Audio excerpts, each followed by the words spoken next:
Hi, my name is Mark Polton. I'm a buy and hold real estate investor in the greater Charlotte, North Carolina area. Today I wanted to talk about longevity of the work done on your homes. So I'm currently rehabbing a home in this community. It's our fourth rental property. It's actually, I would love to own every home in the development. It's a cash cow. 1,000 square foot home, 3-bedroom, 1 bath. Rehab goes for about $1,000 a month. We buy these homes for 40-ish. Probably dump another 15 into it, but we're in for about 55, under 60,000 all in, easily. At one time, you used to be able to buy homes in there for under $20,000. Should have bought them all. Just couldn't foresee the future that it is today. So the current rehab that I'm doing, there's floor joist issues. I don't want to go into detail on it, but never really experienced this issue before. So I'm having to come up with some solutions. And it's one of those things when I don't have the knowledge, wisdom, or experience of doing it before. I'm just going to take some time. I'm going to do some research, and I'm not going to rush it. The important thing in this particular case is to figure out why there's an issue, make sure that issue won't get worse, and then mitigate the symptoms of that issue for minimum 30 years. Structural stuff, hopefully forever. Anyways, I've been working in a crawl space. It's only about 1.5 feet high, maybe 2 feet tops. Kind of a big guy. Not the easiest thing to do with all the duct work and the pipes and everything underneath there. It's been quite the challenge. Body hurts really bad. But in the same neighborhood, there's a home where it's actually my wife and I's first home we bought together. We had hired this older gentleman, we'll call him Robert. He and a guy named Mark, who is much younger, they were going to help us out, and they were going to do this and make it done right. They've been doing it for 30 years, yada, yada, yada. And, we kind of relied on their expertise and their opinion in a lot of different areas to make sure that, this particular rental is done and is done right. And we were battling a moisture problem in this home for a while. One of the major problems was we put in a cheap dishwasher. I've learned not to do that anymore. It was leaking. It was going behind the wall. These old houses, they have particle board subfloors. They swell whenever you get water, after at least prolonged water. There's a tile floor. The floor's cracked. When I go and look at this house, I cringe because this isn't the product that I want to have. But it was the first one.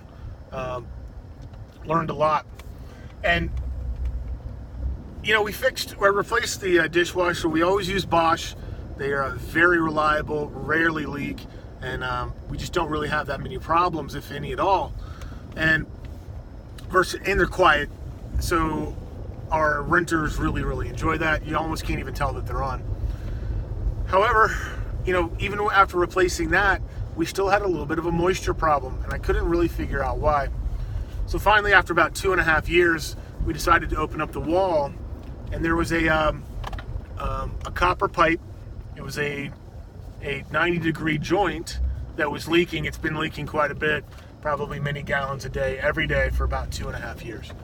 And this is one of the joints that this particular crew put together, and they welded and stuff like that. And my wife has wanted to use this particular, at least one of these guys, and has wanted to recommend him, and I've not been comfortable doing that.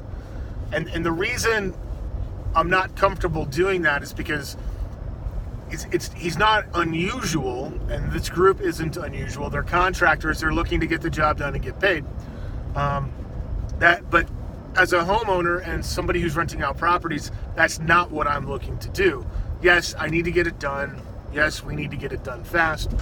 At least we used to. I no longer have that mentality. It's now like we need to get it done right. But I'm not looking to get something done. I'm looking to get something done that will last 30 plus years.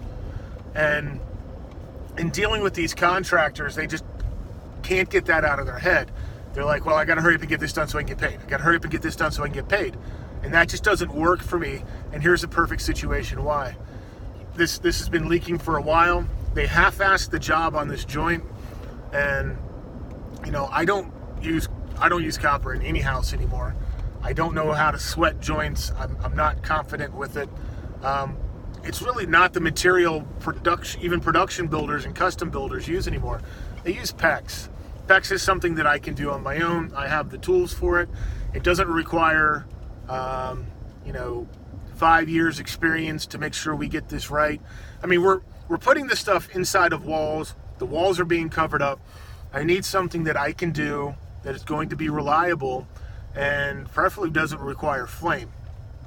And PEX is that way. In the current house that we're in, we cut out all the copper. Some of it was leaking, where the faucet, the turn valve, shutoff valves are. But as we replaced it all with PEX. It's just easier to use. I know that the joints are new. I don't know what's going on. As we pulled this out, sure as heck, we found some rupture joints where water had been in the system. It had frozen probably for a long time, and it ruptured the pipe. You don't really get that with PEX plumbing. PEX is able to nominal degrees expand if something freezes, and there's a lifetime expectancy of that. I'm sure it can't do it indefinitely. However, copper pipe doesn't have that ability. It will burst, and these are things that don't necessarily allow something to last for 30 years.